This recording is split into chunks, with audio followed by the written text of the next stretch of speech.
Mano sekėjai feikų negauna. Į sceną kviečiu kolumnistę, TV laidų vedėją, socialinių tinklų turinio kūrėją Faustą Mariją Lešiauskaitę. Labas, Fausta. Pirmiausia klausimas. Kas yra kolumnistas? VLKK neleidžia tokio žodžio naudoti. Kolumnistas yra skiltininkas, bet man skiltininkas yra dar neaiškesnis žodis. Čia kaip skautas skiltininkas, kažkur jau į ten daugiau. Taip, čia panašiai kaip nepriklausomybės pradžioje kažkada VLKK sakė, kad reikia gal pizzą pavadinti mišrabliniu ar kažkaip panašiai. Nuo to aiškiau tikrai nepasidaro, mano skiltininko irgi nelabai aišku, bet iš esmės tai yra žmogus, kuris pastoviai rašo į kažkokią tai medijos priemonę, laikraštį ar portalą, turi ten savo skiltį, pavadinkim, ir paprastai rašo skirtingomis temomis, bent jau aš rašau skirtingomis temomis, atsižvelgiant į aktualijas, į savo nuotaikų kaitą, į, nežinau, mėnulio fazę ir taip toliau. Išsiaiškinam, paguosiu. Marketingo ir marketingistų irgi ilgą laiką nebuvo tik rinkodaristai, bet viskas keičiasi. Taigi, scena tavo. Pradėsiu nuo to, kad jūs pildėte tokią apklausą, kas yra pirkę klastotę, žinodami, kad tai yra klastotė, ir aš buvau vienas iš tų žmonių, kuris paspaudė, kad aš esu. Iš pradžių galvojau, oi, aš tai tikrai ne. Ir tada cinkti galvą.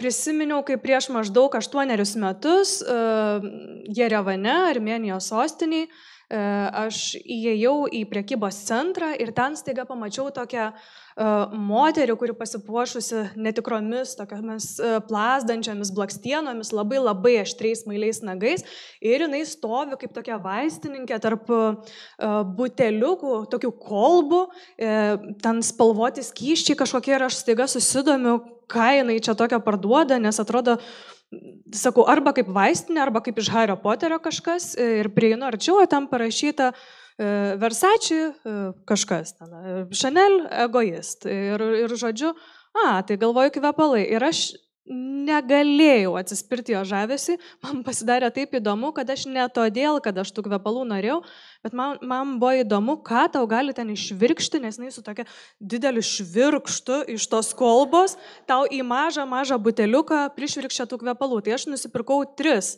pabandymui. Vienas taip klaikiai dvokė, kad aš net nenoriu jums pasakoti. Kitas buvo tiesiog tinkamas į tualetą, o 3 nepamenu. Tai tokia mano patirtis su feikais asmeninėje erdvėje. O kalbant apie socialinius tinklus, tai aš juos patekau savanoriškai į viešus tos socialinius tinklus prieš maždaug 10 metį. Mano supratimu tai buvo tokie pusiau laukiniai vakarai, kada žmonės nežinojo, kas yra tie influenceriai, patys influenceriai nežinojo, ką jie daro ir kas jie apskritai yra, bet prasidėjo tikrai labai geri pinigai, o konkurencijos beveik nebuvo. Jos buvo tikrai labai mažai palyginus su dabar. Aš pati pakliuvau tenais tikslingai, mes su tuometiniu partneriu pradėjome leisti žurnalą ir aš pamaniau, kad tai yra puikia erdvė reklamuoti jį.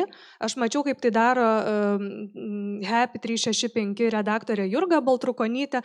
Jinai komunikuodavo tiesiog apie save, apie savo pasaulėžiūrą, kaip jinai mato pasaulį, ir mainais už tą turinį žiūrovam dar duodavo į reklamą, savo žurnalo reklamas. Aš pamaniau, kad aš irgi taip noriu, jinai gerai daro, tai aš irgi taip darysiu, ir aš pradėjau tai daryti.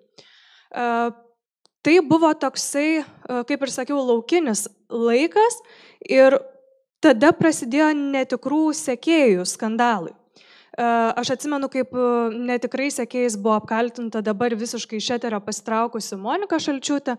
Tada Lietuvos rytas išleido tokią publikaciją, kur apkaltino Anapilinį išėjusią Agnę Jagelavičiūtę, kad jinai turi apie 40 000 netikrų sekėjų. Gintarė Gurevičiūtė, kuri vėliau mus visus pašiurpino savo nuomonėm, pasirodė, kad turi apie 27 000 netikrų sekėjų. Ir aš pati neatlikau tų tyrimų, aš negaliu patvirtinti, tai buvo ar nebuvo, bet tokios publikacijos buvo, jas iki dabar galima perskaityti. Ir aš manau, kad bent dalis žmonių iš tikrųjų pirko sekėjus. Tai prasidėjo toksai feiko metas. Aš tose rungtynėse nedalyvavau, ne todėl, kad aš esu kažkokia čia labai šventa, ypatinga ar labai gera, bet aš tiesiog nežaidžiau su tais skaičiais. Aš tik pradėjau, mano skaičiai buvo maži, aš rinkau savo pirmuosius 1000 ir viskas ten buvo daug paprasčiau. Aš lygiai taip pat nežinojau, ką aš darau, kažką kūriau, kažką bandžiau. Dabar atsisukus atrodo, kad gal ne viską ten reikėjo taip daryti, bet ne tame esmė. Aš nepirkau, man atrodo, kad daug kas pirko, bet, žodžiu, buvo tokia situacija. Pasiūlymų reklamuoti pradėjau gauti pakankamai anksti, daugumos jų atsisakydavau, nes turėjau tokią prabangą. Galėjau iškėlus nosį pasakyti, kad aš iš reklamos negyvenu, aš turiu tikrą darbą ir aš ne influencer. Tai aš manau, kad ta tokia prabanga, tos aplinkybės, kurios buvo dėkingos, kad jos suformavo tokį teisingą įgūdį rinktis. Savo pirmą didžiulį reklaminį pasiūlymą, man jisai didžiulis, gavau prieš maždaug 6 metus, į mane kreipėsi klinika Sugihara, aš tada su ją pradėjau dirbti ir dirbau 4 metus, prieš maždaug 5 metus pradėjau dirbti su prekės ženklų Farmaseris, tai yra kosmetika, su kuria dirbu iki šiol. Galiu pasakyti, kad pasididžiuoti, kad atsimenu tikriausiai visus savo reklamuotus ir reklamuojamus vardus, gal todėl, kad jų nebuvo taip jau baisiai daug. Tai yra Stikliai, kurių vardą labai lengva atsiminti ir pasididžiuoti, gerbiamo šefo Vyto Samavičiaus restoranai, Spa Vilnius, Asorti parduotuvė, Masolio kvepalų butikas. Man atrodo, kad tai yra tokie gerai žinomi vardai, kuriuos aš patikrinau dar iki tol, aš buvau jų vartotoja, naudotoja. Ir, apie feikus ten net nesisuka kalba. Man atrodo, kad ir jūs daugumą jų žinot. Tai feikais ten nekvepėjo ir jaudintis tikriausiai nelabai buvo dėl ko. Aš pati socialiniuose tinkluose matau daug feikų reklamos ir paprastai tai sukasi apie kvepalus. Aš nežinau, ar todėl, kad kvepalai yra mano susidomėjimo laukas, aš taip gerai neišmanau, tarkim, drabužių. Aš neseku, ką šiemet išleido Dolce & Gabbana. Todėl apsilankius kažkokioje tai mažoje parduotuvėje Italijoje, aš negaliu pasakyti, kad tai čia analogas iš Dolce & Gabbanos. Tuo tarpu, manau, kad kadangi kvepalai yra mano aistra, aš maždaug įsivaizduoju, kaip atrodo kvepalų, kuriuos tu gali pavadinti ir meno kūriniais darimas. Aš žinau, kaip atskirti gerus kvepalus ir kartais netgi galiu užuosti feikinius kvepalus. Pavyzdžiui, dabar populiarieji kvepalai, kuriais kvepia pusę Vilniaus ir ne tik Vilniaus, ir Kėdainiai, ir Utena, man gana stipriai užsiuodžia, kada tai yra feikas. O batų, drabužių, tai ne mano susidomėjimo laukas, gal todėl aš taip jų ir nepastebiu. Tai man atrodo, kad intelektinės žinios ir žinios bendrai ir yra vienas iš būdų suprasti, kodėl feikai yra ydinga ir tuo pačiam savo atskirti feiką. Nes feikai egzistuoja tikrai ne tik turgui.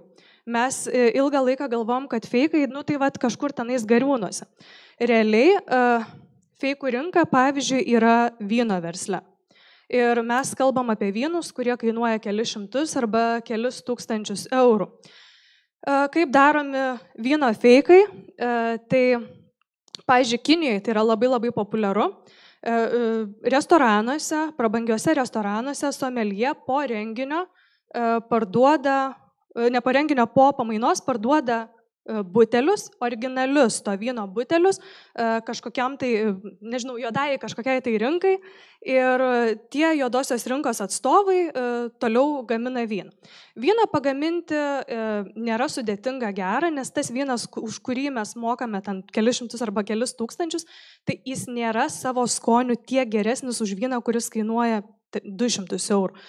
Kaina susideda ir iš kitų dalykų, iš paklausos pasiūlos ir panašių dalykų. Tai jie pasižiūri, kiek taninų buvo vyne. Taninai tai yra tas toks dalykas, kai tu geri raudonai vyną ir tau suriša burną. Jie pasižiūri, kiek likutinio cukraus maždaug buvo tame vyne, pasižiūri, kur jis ir kiek laiko brandintas ir padaro kiek įmanoma panašų gėrimą. Tas gėrimas nėra prastas. Sakoma, kad tai, ką pagamina šiais laikais, maždaug 6 iš 10 gerų profesionalių someljė nebegali atskirti, ar tai yra feikas, ar tai yra originalas. Pagaminti kamštį nėra sudėtinga, nes kamštis vyne jisai ilgainiui vis tiek būdamas deformuojas ir mes nelabai žinom, kaip jisai ir turi atrodyti tame vyne. Tai yra gana gyvas procesas ir kaip jisai atrodo, taip atrodo, matytos sąlygos laikymo jį taip paveikia ir viskas. Ir kapsulė, kuri yra ant kamštelio, jinai irgi yra labai generinė, tai irgi atrodo kaip atrodo. Žodžiu, vynas yra feikinamas ir pavyzdžiui, dėl ko yra labai siūloma nepirkti pačiam vyno, jeigu tu jau turi didžiulį biudžetą ir tai yra ir keli šimtai ir keli tūkstančiai, ir kuris neparduodamas paprastose parduotuvėse, raginama pačiam to nedaryti, raginama kreiptis į profesionalų someljė, į labai patikimą vyno pardavėją, kuris važiuoja, skrenda kažkur ir tau tą vyną parveža iš esmės rankinėme bagaže. Lietuvoje tai irgi yra daroma. Žinau, kad Rasa Starkus iš vyno klubo savo klientam, kurie nori to tikrai ypatingo vyno, atlieka šitą paslaugą. Jis skrenda, sakykime, į Prancūziją ir savo rankinuke pargabena tą tikrai labai gerą ir tą teisingą vyną. Kitas įdomus pavyzdys tai yra kvepalai. Ir čia apsisaugodama nuo kaltinimo šmeižtu, tiesiog pasakysiu, kad taip tiesiog šnekama. Taip iš tikrųjų yra tiesiog šnekama. Tiesiog tos informacijos yra pakankamai daug. Tai yra tokie švedų kvepalų brandas Byredo. Labai respektabilus prekės ženklas. Aš asmeniškai labai mėgstu labai gražias pakuotės, tikrai kvapai ypatingi. Tai yra taip šnekama, kad jie norėdami apeiti tą feikų rinką, patys juodąją rinką parduoda savo pakuotės, tai yra buteliuką, tą pakuotę ir netgi esenciją. Iš esmės, kad tu gali juodojoje rinkoje, įsivaizduodamas, kad tu perki feiką, nusipirkti tikrą prekę, tik tai, ką jie parduoda į juodąją rinką, sakoma, kad tai daroma todėl, kad visų pirma, kad tie feiko pardavėjai netimtų iš šių pinigų. Jie patys, per trečiuosius asmenis sako, kad tie, kurie perka feikus, vis tiek originalų niekada nepirks. Ir žodžiu, tu gali gauti tokią prekę. Aš pati vieną kartą vėlgi bandžiau šitai įgyvendinti, tokį pirkimą. Turėjau Byredo originalius kvepalus, pirktus iš Crème de la Crème, man atrodo, jeigu neklystu. Ir turėjau tuos feikinius iš kažkur tai internete, iš užsienio parsisiųstus. Buteliukas jis iš tikrųjų buvo analogiškas. Čia mano vertinimais, aš nesu kažkokia tai komisija, neturiu specialių aparatų kažkokių vertinti, bet viskas buvo labai panašu ir kvapas, bent jau man, tikrai nesiskyrė. Dar arčiau Lietuvos, aš pati esu Italijos gerbėja, maisto gerbėja ir dabar yra toks kalėdų metas, tai mes pradedam žvalgytis itališko pyrago panetonės arba panetono ir tai yra toksai brandintas pyragas, paprastai su džiovintais vaisiais ir Italijoje jo gamyba yra saugoma, tu negali bet ko išsikepti ir vadinti to panetonu, tai ten turi įeiti ir tam tikri miltai, ir tam tikri kiekiai visko ir žodžiu viskas nėra taip paprasta. Tai Lietuvoje esu mačiusi parduodamų kepiklėlėse panetonių, ar panetonų, bent jau pagal tai, ką aš matau, aš negaliu vėlgi įvertinti, tikriausiai reiktų atlikti kažkokį tai išsamesnį tyrimą, bet man atrodo, kad jie taip vadintis negalėtų. Analogiška situacija pasaulyje, bet čia jau gal nelabai Lietuvoje, yra su alyvuogių aliejum, tai yra labai feikinamas produktas ir mes galime čia taip tęstis absoliučiai į begalybę, ir nesustoti. Ir man atrodo, kad mes tų feikų matome daug daugiau, negu mums kartais gali pasirodyti. Socialiniuose tinkluose vėlgi aš matau daug reklamuojamų feikų, kaip ir sakau, daugiausia kvepalų. Ir man kartais atrodo, kad tie žmonės nelabai supranta, kad reklamuoja feikus, kad ir kaip tai pateisinančiai nuskambėtų, arba dažnas iš jų nesupranta, kame problema. Ir man atrodo, kad mes sukamės tokiame uždarame rate, kada mes iš esmės nevertinam intelektinio turinio, o pavyzdžiui kvepalai savo viena iš dalių, jie yra intelektinis turinys. Žmonės galvoja, kad jie tiesiog perka daiktą, fizinį kažkokį tai. Ir tada jam atrodo, kad jie nieko nepavogė, nes tas gamintojas, kuris parduoda, kad ir feiko gamintojas, tai pats padarė, pats nupirko buteliuką, pats užklijavo etiketę. Tai ką mes čia vagiam? Mes pamirštam tą intelektinę dalį, kad kvepalus reikėjo sukurti, kad tai kūrė profesionalus parfumeris. Pamirštam, kad kvepalai visų pirma yra svajonė, kad mums parduoda svajonę, kokiais mes norim būti, kaip mes norim jaustis. Ir jeigu mes to nevertinam, tai iš esmės, taip ir užsisuka tas ratas. Perkam feikus, pirataujam. Aš pati susidūrusi su savo sekėjais, kuriuos aš beje laikau labai intelektualiais, protingais žmonėmis. Aš visą laiką raginu nepiratauti, jeigu tai sukasi kalba apie filmus, apie knygas, apie muziką. Ir man nekartai yra pasakę, oi, aš nepiratauju, aš nueinu į filmai in, aš susimoku. Tai jeigu susimoku, vadinasi legalu. Ir taip kalba žmonės, kuriuos aš tikrai laikau respektabiliais. Ir man jie netrodo kaip beraščiai, bemoksliai, kažkokie tai pažeidžiami žmonės. Jie man atrodo absoliučiai lygus, bendraminčiai. Tai mes susiduriam tiesiog su tam tikra žinių stoka, aš sakyčiau. Kalbant apie feikus, aš manau, kad apskritai tai galima suvokti ne tik kaip klastotę. Man atrodo, kad padirbinys, feikas gali būti ir manipuliacija jautriais pirkėjais, parduodant jiems prekę, kurią tu gali įkišti, bet jinai neveikia. Pavyzdžiui, praėjusią savaitę socialiniuose tinkluose nuskambėjo tokia naujiena, kad tu gali pasidaryti energetinį gimdos valymą. Tai yra rimta paslauga ir neklauskit, kaip jinai atliekama, aš dar nebandžiau, bet galima paklausti bet kurios ginekologijos ar kitos gydytojos ir jinai tikrai pasakys, kad tai yra feikas. Tai nėra padirbinys, bet tai yra feikas. Ir už tai imami neblogi pinigai, aš netgi galvoju persikvalifikuoti, jeigu kas norėtų kreipkitės, išvalysim tą gimdą. Bet tai yra visapusis feikas, tai yra melas, nes tai tu negali išvalyti gimdos, nėra jokių tyrimų patvirtinančių, kad tu kažkokiu tokiu,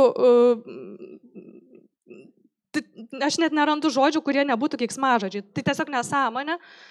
Kita vertus, tai ir žmonėms yra, ypač moterims, diegiamas neteisingos mintis, nes ten sako, išvalysim jūsų energiją nuo buvusių partnerių. Tai reiškia, kad iš esmės moteris, kuri mylėjosi su vyru, jinai dar ir išsipurvino. Vyras kažkaip švarus, o jinai nuo kažko tai purvina. Tai man atrodo, kad tai yra absoliučiai visapusis feikas. Kita vertus, mane šiandien pačią apkaltino netiesiogiai, bet tam tikrų feikų.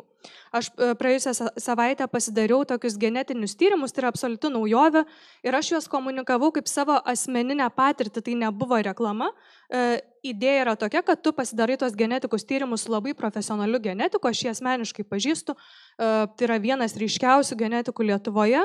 Tada jisai su savo medikų ir farmacininkų komanda pagal genetinius tyrimus personalizuotai tau parenka papildus ir kiekvieną mėnesį tau juos siunčia. Kuo tai yra kitaip negu tiesiog su gydytoju pasitarus ar paprastus tyrimus pasidarius, tai tuo, kad tu, pavyzdžiui, gali suprasti, kodėl tu neįsisavini tos geležies, kodėl tu geri tą geležį, o jinai tau kaip nekyla, taip nekyla. Tai gal tu genetiškai tiesiog, tu turi daug prastesnį įsisavinimą, tau gali nustatyti, kokių tau dozių reikia, kad tai jau kažkaip perkirstų tą tavo genetiką. Man tai atrodo ne feikas. Tačiau mano viena sekėja parašė, kad jinai mano, kad papildai yra tik biznis ir taip mano ir labai daug respektabilių medikų.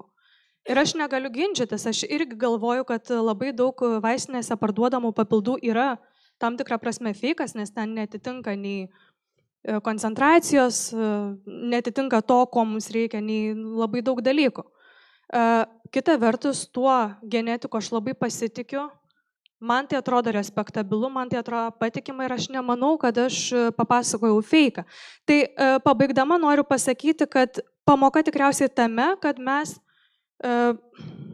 turėdami žinių ir etinį pamatą kažkokį tai dar šalia to turim kiekvieną savo vertybinį pamatą, mes turim savo pasaulėžiūrą, mes turim savo gyvenimo būdą ir čia mes ginčysimės iki begalybės, mes vargu ar kada nors galėsim sutarti. Man aišku, kol kas yra tik dėl vieno, tik dėl padirbinių ir tai tik tiek. O visa kita man lieka kol kas dideliu klaustuku, kaip mes galime sutarti ir kur yra tas iš tikrųjų tiesos lašas. Tai ačiū Jums.